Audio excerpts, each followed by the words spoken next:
ओम नमः शिवाय। नमस्कार दोस्तों, मेरे चैनल व्रत एवं कथा में आपका स्वागत है। तो आज मैं आपके लिए देवशयनी एकादशी का महत्व और उसकी कथा लेकर आई हूँ। कथा सुनने के बाद मेरे चैनल को लाइक, शेयर, कमेंट और सब्सक्राइब करना ना भूलें। सब्सक्राइब करने के बाद बेल आइकन को प्रेस करें ताकि मेरी वीडियो की नोटिफिकेशंस आपके पास सबसे पहले पहुँच सकें। तो आइए, महत्व कुछ इस प्रकार है। ब्रह्मा वैवर्त पुराण में देवशयनी एकादशी के विशेष महात्म्य का वर्णन किया गया है। इस व्रत से प्राणी की समस्त मनोकामनाएं पूर्ण होती हैं। यह एकादशी आषाढ़ मास के कृष्ण पक्ष की एकादशी, जिसे योगिनी एकादशी कहते हैं, के बाद आती है। आषाढ़ मास के शुक्ल पक्ष की एकादशी को ही देवशयनी एकादशी कहा जाता है। इसी एकादशी से चतुर्मास का आरंभ माना जाता है। इस अवधि में कोई भी शुभ कार्य जैसे विवाह आदि नहीं किया जाता। मान्यता है कि इस दिन से भगवान श्री हरि विष्णु श्री सागर में शयन करते हैं और फिर 4 माह बाद उन्हें उठाया जाता है। उस दिन को देवोत्थानी एकादशी कहा जाता है। इस बीच के अंतराल को ही चतुर्मास कहा जाता है। देवशयनी एकादशी को देवशयनी, महा एकादशी, थाली एकादशी, हरि देवशयनी, शयनी, प्रबोधनी एकादशी भी कहा जाता है। देवशयनी एकादशी व्रत कथा कुछ इस प्रकार है। धर्मराज युधिष्ठिर ने कहा, हे केशव, आषाढ़ शुक्ल एकादशी का क्या नाम है? इस व्रत के करने की विधि क्या है और किस देवता का पूजन किया जाता है? श्री कृष्ण कहने लगे कि हे युधिष्ठिर, जिस कथा को ब्रह्मा जी ने नारद जी से कहा था वही मैं तुमसे कहता हूँ। एक बार देवऋषि नारद जी ने ब्रह्मा जी से इस एकादशी के विषय में जानने की उत्सुकता प्रकट की। तब ब्रह्मा जी ने उन्हें बताया, सतयुग में मानधाता नामक एक चक्रवर्ती सम्राट राज्य करते थे। उनके राज्य में प्रजा बहुत सुखी थी, किंतु भविष्य में क्या हो जाए यह कोई नहीं जानता। अतः वे भी इस बात से अनभिज्ञ थे कि उनके राज्य में शीघ्र ही भयंकर अकाल पड़ने वाला। उनके राज्य में पूरे 3 वर्ष तक वर्षा न होने के कारण भयंकर अकाल पड़ा। इस अकाल से चारों ओर त्राही त्राही मच गई। धर्म पक्ष के यज्ञ, हवन, पिंड दान, कथा, व्रत आदि के कमी हो गई।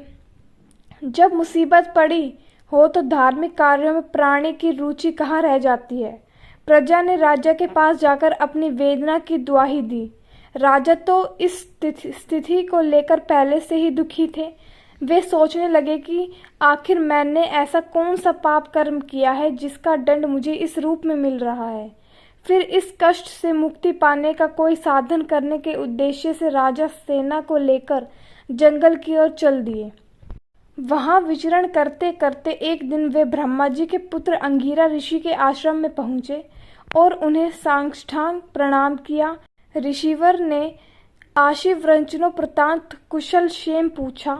फिर जंगल में विचरने वे अपने आश्रम में आने का प्रयोजन जानना चाहा। तब राजा ने हाथ जोड़कर कहा, महात्मन, सभी प्रकार से धर्म का पालन करता हुआ भी मैं अपने राज्य में दुर्भिक्ष का दृश्य देख रहा हूँ। आखिर किस कारण से ऐसा हो रहा है? कृपया इसका समाधान करें। यह सुनकर महर्षि अंगिरा ने कहा, हे राजन, सब युगों से उत्तम यह सतयुग है। इसमें छोटे से पाप का भी बड़ा भयंकर दंड मिलता है। इसमें धर्म अपने चारों चरणों में व्याप्त रहता है। ब्राह्मण के अतिरिक्त किसी अन्य जाति को तप करने का अधिकार नहीं है। जबकि आपके राज्य में एक शूद्र तपस्या कर रहा है। यही कारण है कि आपके राज्य में वर्षा नहीं हो रही है।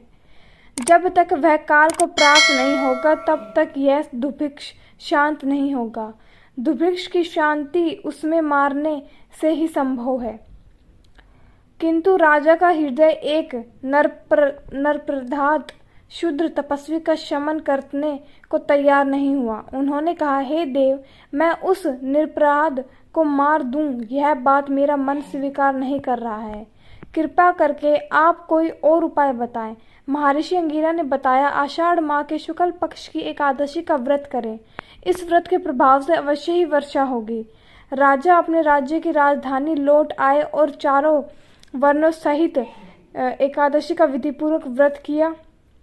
व्रत के प्रभाव से उनके राज्य में मूसलाधार वर्षा हुई और पूरा राज्य धन धान्य से परिपूर्ण हो गया। ब्रह्मा वैवर्त पुराण में देवशयनी एकादशी के विशेष महात्म्य का वर्णन किया गया है। इस व्रत से प्राणी की समस्त मनोकामनाएं पूर्ण होती है। धन्यवाद। साथियों, अगर आपको कोई और कथा या कहानी चाहिए तो कृपया कमेंट बॉक्स में मुझे बताएं। मैं आपकी मदद करूंगी। धन्यवाद। ओम नमः।